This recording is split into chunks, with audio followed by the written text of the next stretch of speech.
Hello students, कैसे हैं आप लोग। इस वीडियो में हम पढ़ेंगे क्लास 10 की एक्सरसाइज 4.4।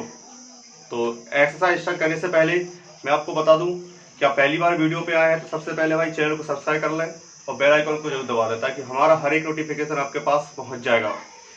तो 2-3 दिन से, काफ़ी दिन से क्लास 10 की वीडियो अपलोड नहीं हो पाई, तो ठीक है मैं कर रहा हूँ और मस्त एक्सरसाइज लेकर आया हूँ 4.4।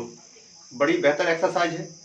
इसका जो बेसिक था वो मैंने पिछले वीडियो में समझा दिया है। यहाँ पर हमें वर्ग समीकरण क्वाड्रेटिक इक्वेशन के मूलों की प्रकृति को बताना है। तो प्रकृति बताने के लिए विभक्तक जो होता है d बराबर बी स्क्वायर माइनस 4ac, इसकी जो 3 कंडीशन होती हैं बहुत ध्यान से समझना। पिछली वीडियो आप चैप्टर 4 जब देखेंगे कहाँ समझाया होगा वो और बता दूं मैं आपको। जब हम पूर्ण वर्ग विधि स्टार्ट कर रहे होंगे, कंप्लीट स्क्वायर मेथड जब पढ़ाई थी मैंने आपको पूर्ण वर्ग विधि, तो वहां मैंने विभक्तक को लेकर पूरा कॉन्सेप्ट क्लियर किया था। एक भी मैंने वहां पे कोई शब्द नहीं छोड़ा था। तो इस विधि का जाके सबसे पहले वो देख लेना। तो आप d बराबर b square minus 4ac discriminant विभक्तक का ये फॉर्मूला होता है। इसकी 3 शर्त होती हैं। तो जरा सा एक थोड़ा सा फ्री बता देता हूं। यहाँ पर इसके 3 मान आते हैं कि d बड़ा होता है 0 से, मतलब धनात्मक आता है, पॉजिटिव प्लस का मान आएगा। तो बहुत ध्यान सुनना, d बड़ा है 0 से, d ग्रेटर देन 0, और मतलब ग्रेटर देन का मतलब क्या हुआ, d का जो मान आएगा वो पॉजिटिव आएगा, प्लस का 1 से लेके कोई भी संख्या आ सकती है, 1 2 3 4 5 6 7 प्लस की होना चाहिए, कोई भी होना चाहिए। तो इस कंडीशन यदि आती है तो मूलों की जो प्रकृति होती है, उनकी नेचुरलिटी, मतलब मूल मतलब इसके विभक्तक का आपका जो समीकरण होता है ax square plus bx plus c equal to 0, इसके 2 मूल होते हैं। कितने मूल होते हैं? 2। x के 2 मान निकलते हैं। तो यदि d का मान ग्रेटर देन 0, मतलब पॉजिटिव में आ रहा है, समझ जाइए मूल जो है वो आपके वास्तविक हैं, वास्तविक व अलग अलग होंगे। अलग अलग मतलब असमान होंगे, सेम नहीं होंगे, समान नहीं होंगे। 2 आंसर आएंगे, दोनों कैसे होंगे? डिफरेंट होंगे, पर वास्तविक होंगे, रियल नंबर होंगे और अलग अलग आएंगे। जैसे x का मान -1 आ गया तो x का मान दूसरा -1 नहीं हो सकता, अलग कुछ आएगा, तो उसको कहते हैं अलग अलग, सेम नहीं हो सकते, डिफरेंट आएंगे। चलिए सेकंड कंडीशन क्या होती कि यदि विभक्तक डिस्क्रिमिनेंट d लेस देन 0 हो, लेस देन 0 हो मतलब 0 से छोटा हो, मतलब माइनस का हो, काय का हो? माइनस का हो। तो यदि d का मान माइनस में आ रहा है तो मूल कैसे होते हैं? वास्तविक नहीं होकर कैसे होंगे? काल्पनिक होते हैं, इमेजिनरी होते हैं। ठीक है, इमेजिनरी होंगे। आप बात समझना ध्यान से।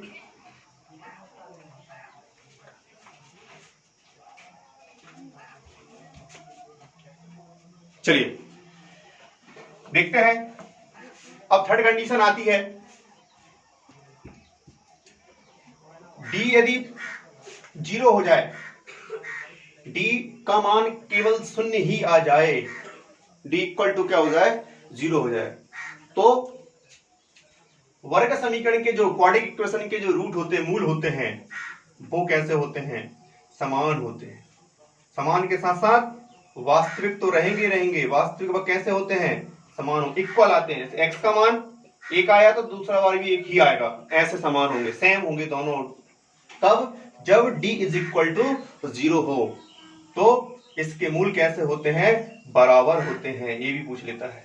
तो मैंने वहां पर जब ये मेथड समझा रहा था तो वहां पे आपको बहुत अच्छे से मैंने से कॉन्सेप्ट क्लियर किया है। वहां पर मैंने ऑब्जेक्ट भी बताया किस प्रकार से वो ऑब्जेक्ट पूछता है, तो भाई वह वीडियो देख लेना। चलिए एक्सरसाइज पे चलते हैं, क्वेश्चन करते हैं ताकि आपको समझ में आ जाएगा।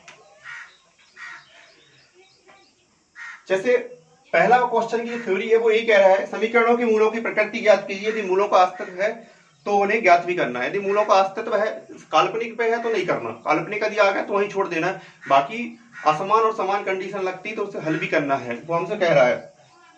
चलिए जैसे पहला क्वेश्चन मैं आपका लेता हूं, पहले का पहला 2x स्क्वायर -3x प्लस का 5 इज इक्वल टू 0, ये आ गया।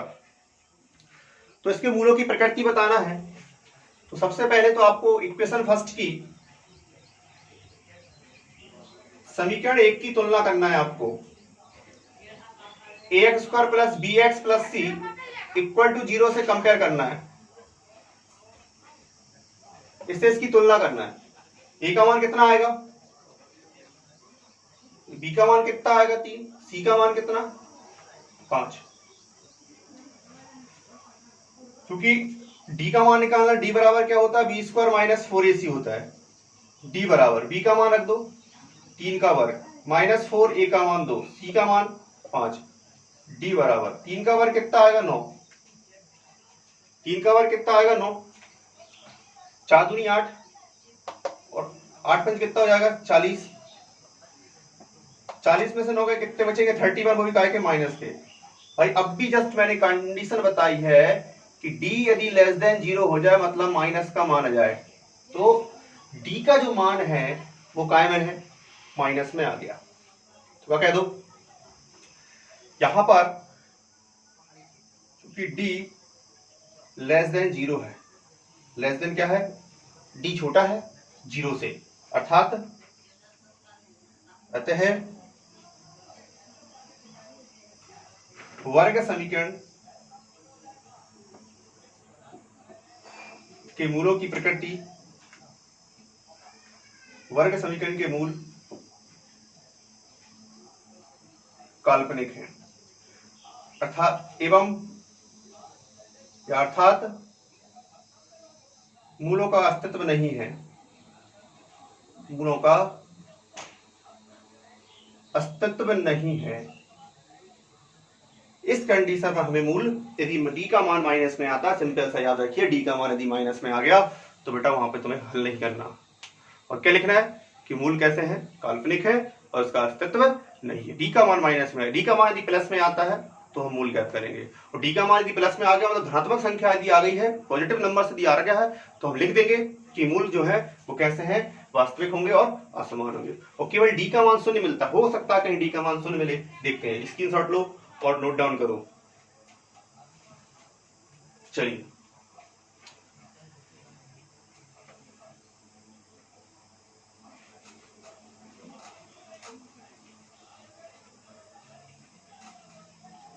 सेकंड सवाल देखते हैं।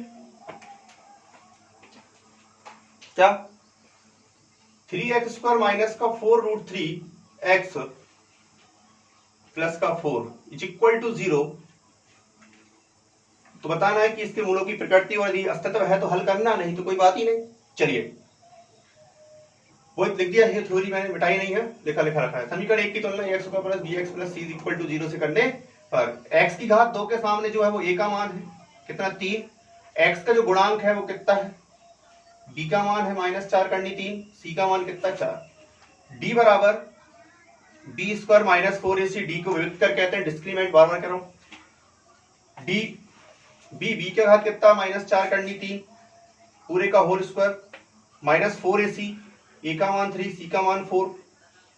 चलिए बेसिक समझ लो, वीडियो तुमने देख ली तो समझ लो, जो क्वेश्चन समझ आया है वो जिंदगी भर नहीं भूलोगे। -4 का अलग स्क्वायर करेंगे कितना आएगा 16, करनी 3 का अलग स्क्वायर कर दो भाई, अलग अलग स्क्वायर कर दो, -4 माइनस की संख्या का वर्ग प्लस का होता है, -4 का 16 वर्ग 16 करनी 3 का वर्ग से करनी करी कितना बचा 3, 16 दिया कितना आएगा 48, 48 ये आ गया 48, 4 दिया 12, 12 चौके 48, 48 हो जाएगा, मल्टीप्लाई कर दिया अपन ने 4 का 3 में, 3 12, 12 का 4 में किया तो 48, 48 में 48 घट गए कितना 0। अब भी जस्ट आपको समझाया था, डी का मान 0 आ गया, तो क्या लिखेंगे, अतः वर्ग समीकरण के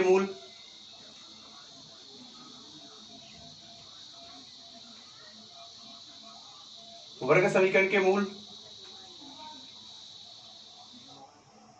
वास्तविक और इक्वल होंगे, बराबर है, अर्थात मूलों का अस्तित्व है।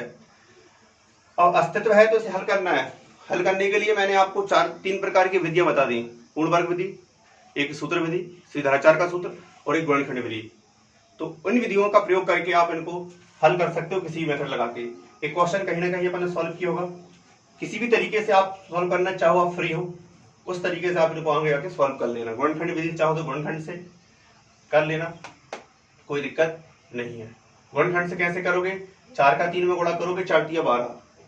अब हमें 12 को इस प्रकार तोड़ना है, गुणा करें तो कितना आ जाए 12, गुणा करें तो कितना आ जाए 12 और करें तो कितना जाए।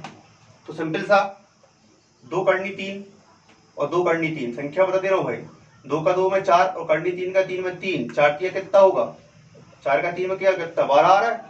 तो क्या लिख देते हैं यहाँ पे, तोड़ोगे तो दोनों माइनस में लेना है, क्योंकि माइनस माइनस क्या हो जाएगा प्लस, और माइनस के 2 करनी 3 और माइनस के 2 करनी 3 कितना हो जाएगा 4 करनी 3 माइनस का।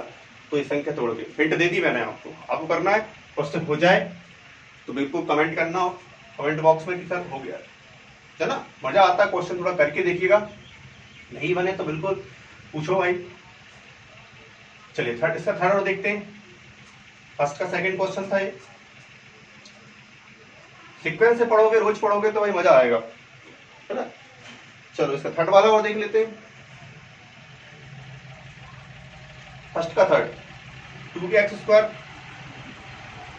6x + 3 = 0 को मिटा दिया मैंने। लिख देंगे समीकरण 1 की तुलना करेंगे तो क्या आएगा, a का मान 2, b का मान -6 और c का मान कितना आएगा 3। d बराबर क्या होता है भाई अपना, v² - 4ac। d बराबर b का मान कितना, -6 की घात 2 -4ac, a का मान 2, c का मान कितना 3।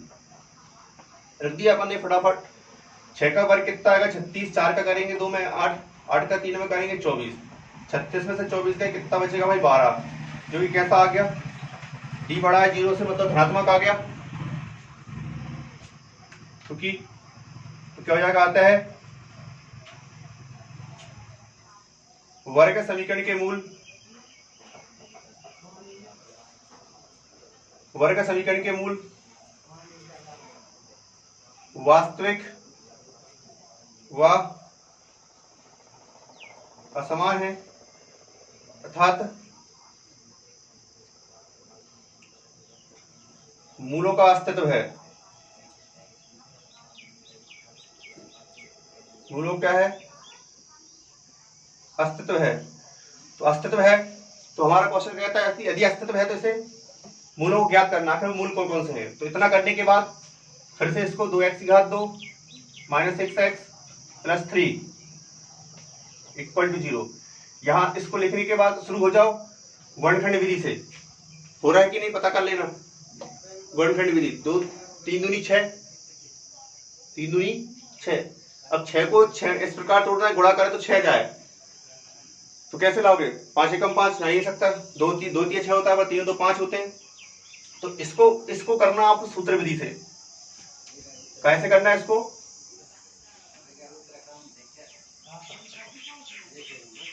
सूत्र विधि से हल करना। 2x की घात 2 -6x + 3 को सूत्र विधि से होगा, गुणनखंड से नहीं हो रहा। गुणनखंड से हर एक सवाल नहीं हो सकता, इसलिए सूत्र विधि आई थी। अब कहां समझाइए, तो 4.3 का पार्ट 2 का पार्ट 3 देखना, वहां पर मैंने समझाया इसको। तो सूत्र विधि आप समझ जाएंगे बेहतर तरीके से। पार्ट 2 में समझाया 4.3 के 2x² - सूत्र विधि से कर लेना, जल्दी हो जाएगा। तो पहले पार्ट 2 देख लो भाई, 4.3 का सूत्र विधि को समझ लो, वहां पे बहुत सवाल कराए भी हैं, तो बन जाएगा आपसे। तो इसके तीनों क्वेश्चन क्लियर होते हैं। अब सेकंड क्वेश्चन कंडीशन क्या कहती है वो देख लो।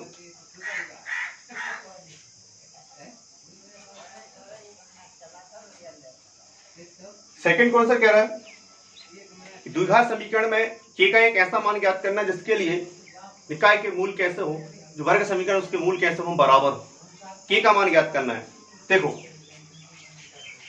सेकंड का फर्स्ट क्वेश्चन, 2x²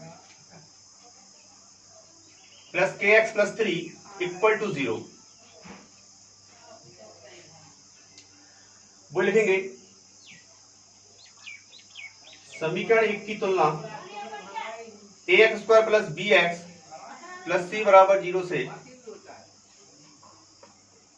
करने पर। ए बराबर 2, बी बराबर के और सी बराबर 3।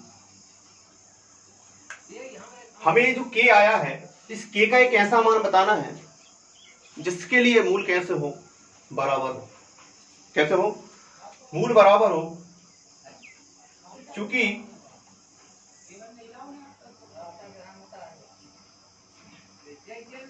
यदि वर्ग समीकरण के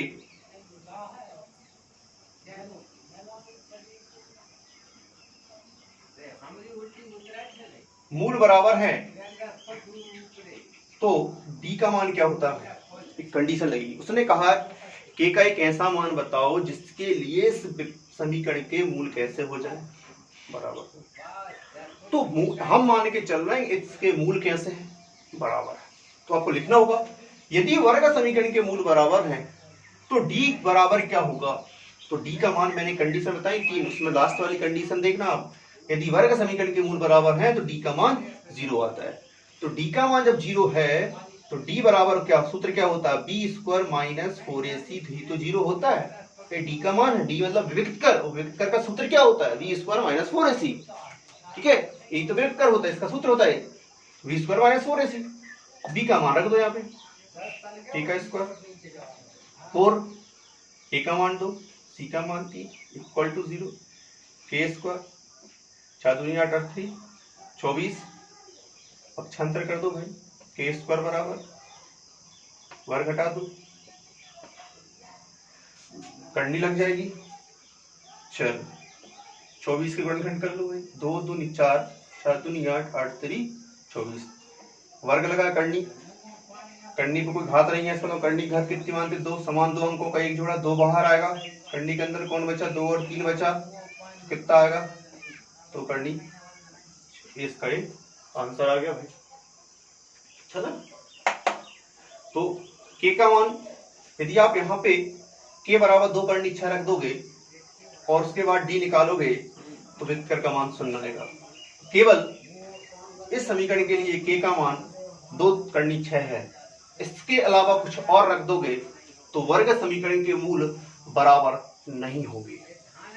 के बराबर 2 करनी 6 ही रखोगे तभी इस समीकरण के मूल कैसे होंगे, बराबर होंगे।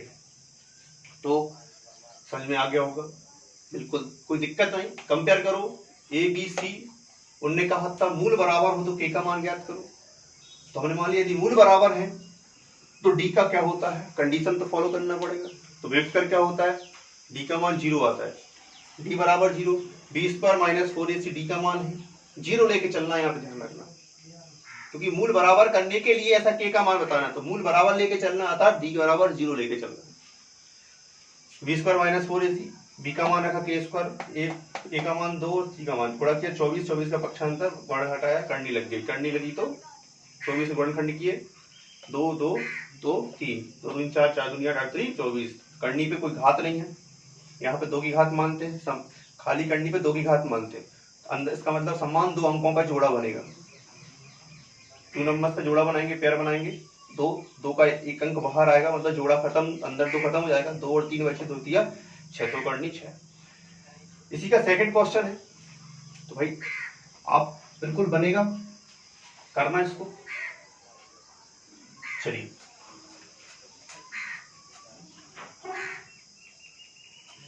क्या कह रहा है सेकंड क्वेश्चन, के एक्स इंटू के एक्स माइनस 2 प्लस का 6 इक्वल टू 0, या करके इसको सॉल्व कर लेते हैं। हम अंदर गुणा करेंगे के एक्स स्क्वायर माइनस का 2kx और प्लस का 6 इक्वल टू 0। के एक्स एक्स माइनस 2 के गुणा में था, कोष्टक था, के एक्स का अंदर गुणा हुआ एक्स में, तो एक्स की घात 2 हो जाएगी, के एक्स का माइनस 2 में हुआ तो माइनस का 2kx और 6 जैसा का तैसा। अब समीकरण आपका एक जगह बनेगा, नया वाला है, ए का मान k है और बी का मान यहाँ पे 2k है, वही माइनस का, सी का मान कितना 6, वही लिखेंगे। यदि वर्ग समीकरण के मूल